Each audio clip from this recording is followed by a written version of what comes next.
Ya, Assalamualaikum warahmatullahi wabarakatuh. Nama saya Haikal. Saya akan mempresentasikan tentang masuknya Islam ke Nusantara.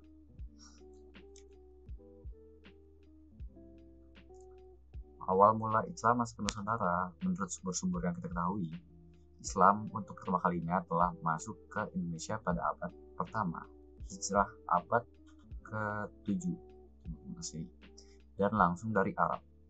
Daerah yang pertama didatangi oleh Islam ialah pesisir Sumatera, dan bahwa setelah terbentuknya masyarakat Islam, maka Raja Islam yang pertama berada di Aceh. Mubalik Islam pertama yang datang ke Indonesia merangkap sebagai saudagar. Penyiaran itu di Indonesia dilakukan secara damai. Sebagian ahli sejarah lainnya berpendapat sejarah masuknya Islam ke Indonesia dimulai sejak abad ke-11 Masehi dengan bukti adanya sebuah batu nisan Fatimah binti Maimun yang berada di dekat Gresik, Jawa Timur. Batu nisan ini berangka tahun 1082 Masehi. Pada akhir abad ke-12, kekuasaan politik dan ekonomi Kerajaan Sriwijaya mulai merosot. Seiring dengan kemunduran pengaruh Sriwijaya, para pedagang Islam serta para mubaliknya kian giat melakukan peran politik. Misalnya, saat mendukung daerah pantai yang ingin melepaskan diri dari kekuasaan Sriwijaya. Pada abad ke-13 Masehi, pendapat ini didasarkan pada beberapa bukti yang lebih kuat, di antaranya dikaitkan dengan masa runtuhnya dinasti Abbasiyah di Baghdad 1258. Berita dari Marco Polo 1252. Batu nisan kubur Sultan Malik As-Saleh di Sumatera Pasai 1257 dan berita dari Ibnu Battuta 1345. Menjelang berakhirnya abad 13, sekitar tahun 1285, berdiri kerajaan bercorak Islam yang bernama Samudra Pasai. Pada abad ke-15, kerajaan Majapahit mengalami kemerosotan, bahkan pada tahun 1478 mengalami keruntuhan. Banyak daerah yang berusaha melepaskan diri dari kerajaan Majapahit pada tahun 1500. Demak berdiri sebagai kerajaan Islam pertama di Jawa. Berkembangnya kerajaan Demak sebagai kerajaan Islam ini kemudian disusul berdirinya Kesultanan Banten dan Kesultanan Cirebon.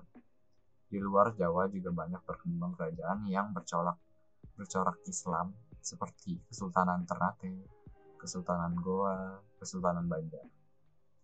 Melalui kerajaan bercorak Islam itulah agama Islam makin berkembang pesat dan tersebar di berbagai wilayah Indonesia. Agama Islam tidak hanya dianut oleh penduduk di daerah pantai saja, tetapi sudah menyebar ke daerah-daerah pedalaman.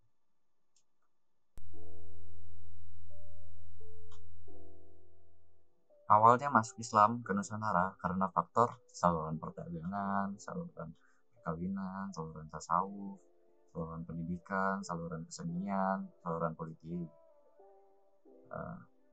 Selanjutnya,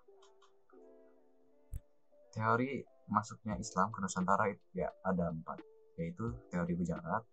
Teori ini beranggapan bahwa agama dan kebudayaan Islam dibawa oleh para pedagang dari daerah Gujarat, India yang berlayar melewati Selat Malaka.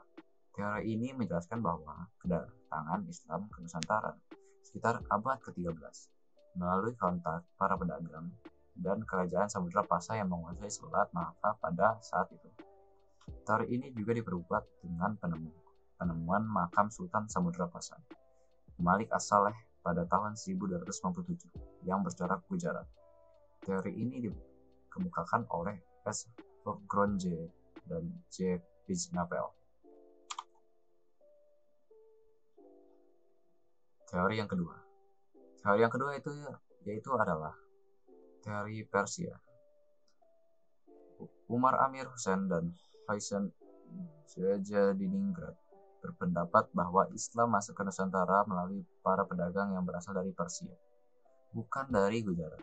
Persia adalah sebuah kerajaan yang saat ini kemungkinan besar berada di Iran.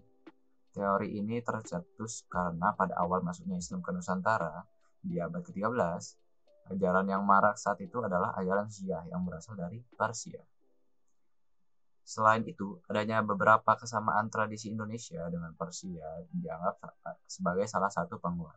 Contohnya adalah peringatan 10 Muharram Islam Persia yang serupa dengan upacara peringatan bernama Tabui atau Tabut di beberapa wilayah Sumatera, khususnya Sumatera Barat dan Jambi.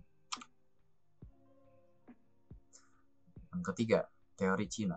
Teori ini berpendapat bahwa migrasi masyarakat Muslim Cina dari Katon ke Nusantara, khususnya Palembang, pada abad ke-9 menjadi awal mula masuknya budaya Islam ke Nusantara.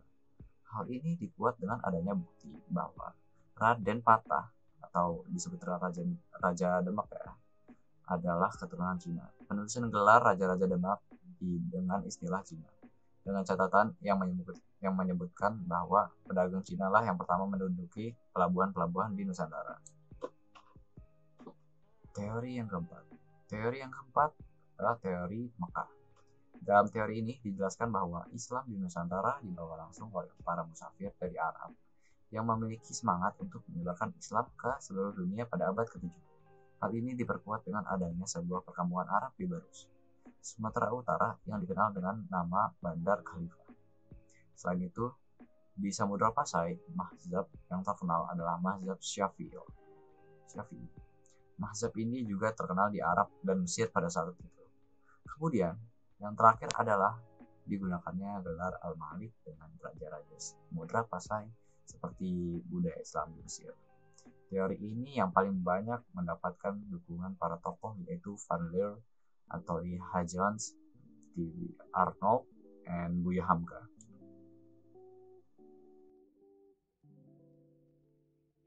1. Syarat masuk agama Islam sangatlah mudah. Seorang hanya butuh mengucapkan kalimat syahadat untuk secara resmi masuk Islam.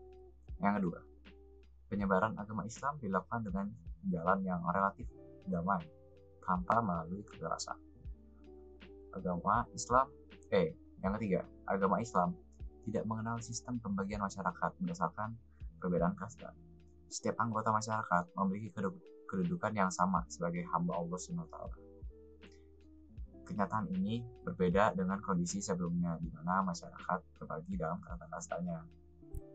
Yang keempat, sifat masyarakat Nusantara yang ramah tamah memberi peluang untuk bergaul lebih erat dengan bangsa lain. Di dalam itu, terjadi saling mempengaruhi dan saling pengertian.